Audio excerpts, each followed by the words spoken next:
mute here. Oh, crap. Hello, everybody, and welcome back to our day 17 of our Bible study in the book of Matthew in chapter 10, part 2 we are right now. And we're starting around verse 28. Jesus says, "Do not fear those who kill the body but cannot kill the soul. Rather fear him who can destroy both soul and body in hell." Yeah, like it's easy to have fear over the natural death, but as we move on from the natural death and await our eternal judgment, depending on what you believe about that, but in Sheol, in paradise of Sheol, we'll be awaiting our final judgment, and the person that kills you can't kill your eternal soul, but only this physical body that your soul is inside of. But God can destroy both this physical body and your soul in Sheol, and is your ultimate judge.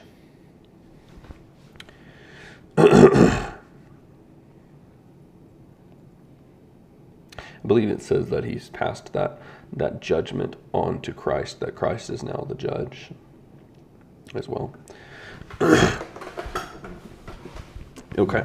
Are not two sparrows sold for a penny, and not one of them will fall to the ground apart from your Father? But even the hairs of your head are all numbered. Fear not, therefore, you're of more value than many sparrows.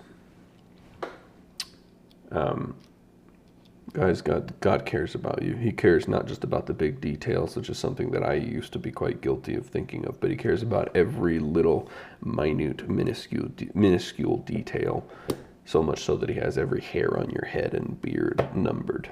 He knows every one of them. He knows how many fell out today. Every time your heart takes a beat throughout every day. If your heart has a murmur, every murmur that it happens where it skips, he knows it. He has all of it recorded. He already knows.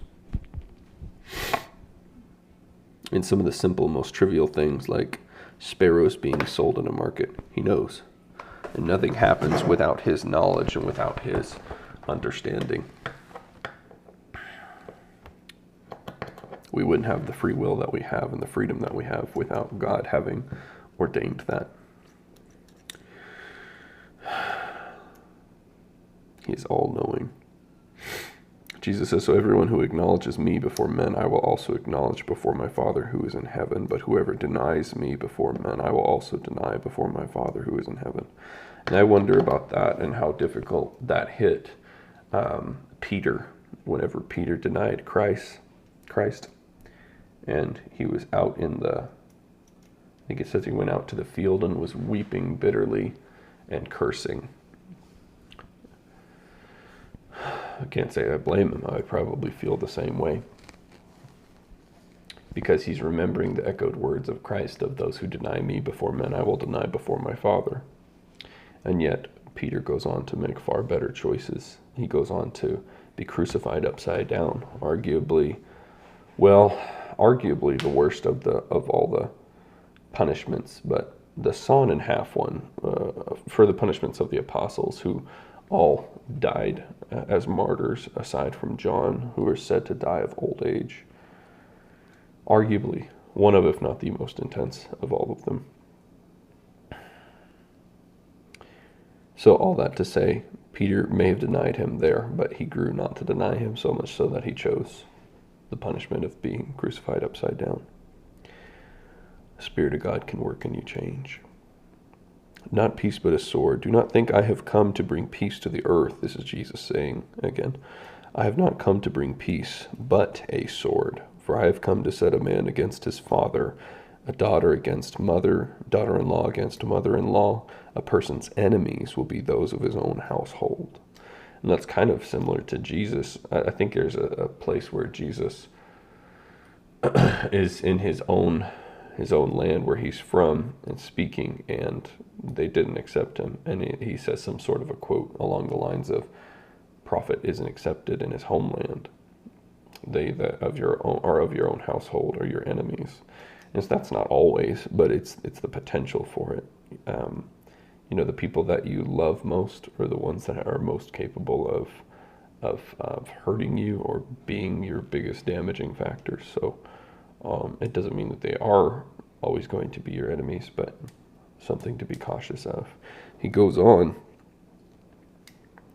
whoever loves father or mother more than me is not worthy of me. Whoever loves son or daughter more than me is not worthy of me. Whoever does not take his cross and follow me is not worthy of me. It's Christ over everything. That's part of this walk when we seek to walk and live for God. And there's like that saying of Christ must increase and I must decrease. And I think that goes along with Jesus, what he had said before of you can't serve God and mammon in previous chapter. You can't just increase in your love of money and service of money as well as your love of God and your service of God. Christ must increase, so I must decrease. I think it's almost valuable to put that so in there instead of an and apply it that way. And that's kind of the process of pruning too, right? As you start to bear more fruit that's pleasing to God, he prunes off what's not profitable so that you bear more fruit and are a better servant. Whoever finds his life will lose it, and whoever loses his life for my sake will find it. Be sacrificial. That kind of goes with what he started this whole segment that we're starting on right now of fear the one who can destroy both soul and body in hell. Whoever finds his life will lose it, and whoever loses his life for my sake will find it. So there's that aspect of trying to save this physical life. We might lose the eternal life by seeking self-service and longevity and prosperity in this frugal temporal life versus seeking the eternal longevity and laying up treasures in heaven where nothing can take them away. But it also makes me think of something that's really common, and I don't know if it's common for the younger generation, but for my generation, I've heard it said a lot of, especially like college kids, I want to find myself. And then always struggled to understand that. And it seems to me like it applies to this of whoever finds his life will lose it, and whoever loses his life for my sake will find it. I feel like when not always, but in some situations when people are quote unquote finding themselves, it involves going off to commit grave amounts of sin with sinners and people who don't love or care about God as a means of trying to find yourself. Not for everybody, but for a lot in my experience. And I think something that could be applied from this verse is whoever loses his life for my sake will find it. You don't need to go commit sins to realize that you have appetite for committing sins. The Bible says in other places that there's not a temptation that has overtaken you that isn't common to man. Maybe that doesn't mean that everybody's tempted by the same sins, but it means that there's no sin available that isn't common among the entirety of men. It's common. There's a lot of sins that people have appetite for. You don't need to go do them to find out that you have appetite, but instead lose your life for my sake. Whoever loses their life for my sake will find it. So, I don't know. It's my 2 cents that you don't need to go find yourself, and instead you could simply seek to lose yourself for Christ's sake. Whoever receives you receives me, and whoever receives me receives him who sent me. The one who receives a prophet because he is a prophet will receive a prophet's reward, and the one who receives a righteous person because he's a righteous person will receive a righteous person's reward. And whoever gives one of these little ones even a cup of cold water because he is a disciple, truly I say to you, he will by no means lose his reward. There's value in hospitality, and there's value in loving people.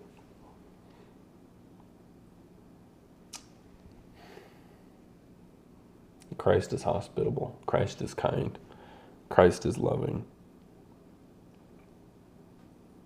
I think it says in another place of whoever cares for any one of these little ones is caring for me.